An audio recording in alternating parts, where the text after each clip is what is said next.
நல்லா கொதித்து நல்லா கொதித்து திக்காயிடுச்சு. நல்லா வெங்காயம் தக்காளியெல்லாம் நல்லா மசிஞ்சு வந்துச்சு.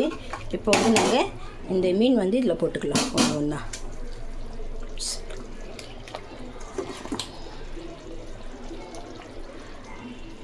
நல்லா சூப்பராக இருக்குங்க இந்த மீன் குழம்பு. தேங்காய் பால் வந்து போட்டு செய்கிறேன் நான். உங்களுக்கு தேங்காய் பால் வேண்டான்னா நீங்கள் அப்படியே கூட விட்டுடலாம், ஒன்றும் இல்லை. நான் கொஞ்சம் இன்றைக்கி வந்து தேங்காய் பால் போட்டு தான் செய்ய போகிறேன். மீன் எல்லாம் போட்டுட்டு 2 கொதி வரட்டும்.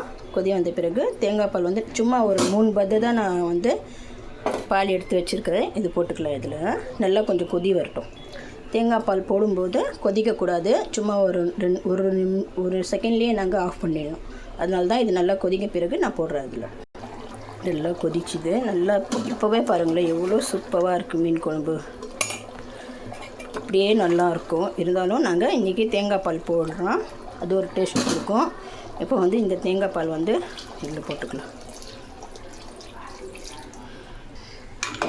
ஒரு 2 கொதி வரட்டும், ஆஃப் பண்ணிடலாம். நல்லா கொதிக்கக்கூடாது. சும்மா ஒரு கொதி வந்தாலே ஆஃப் பண்ணிடலாம். இது தேங்காய் பால் போடுறதுனால டேஸ்ட்டு உங்களுக்கு எடுத்து கொடுக்கும். தேங்காய் மட்டும் அரைச்சி போட்டால் அது ஒரு மாதிரியாக இருக்கும். தேங்காய் பால் போட்டால் நல்லாயிருக்கும். இது நல்லா கொதிக்கட்டும். காரம் உப்பு கரெக்டாக இருக்கான்னு பார்த்துக்குங்க. புளிப்பு எல்லாம் உங்களுக்கு எப்படி வேணுமோ அப்படி பார்த்து நீங்கள் தேங்காய் பால் போட்டுக்குங்க. இது ஒரு 2 கொதி வந்து ஆஃப் பண்ணிக்கலாம். ரெடி ஆகிடும். இது இவ்வளோதான் ஃப்ரெண்ட். சூப்பராக ரெடி ஆயிடுச்சு. மேலே வந்து கொத்தமல்லி தூவி ஆஃப் பண்ணிக்கலாம். இதே மாதிரி நீங்களும் செஞ்சு ட்ரை பண்ணி பாருங்கள். ஷேர் பண்ணுங்கள், கமெண்ட் பண்ணுங்கள், சப்ஸ்கிரைப் பண்ணுங்கள். மறக்காமல் பெல் பட்டனை கிளிக் பண்ணுங்கள்.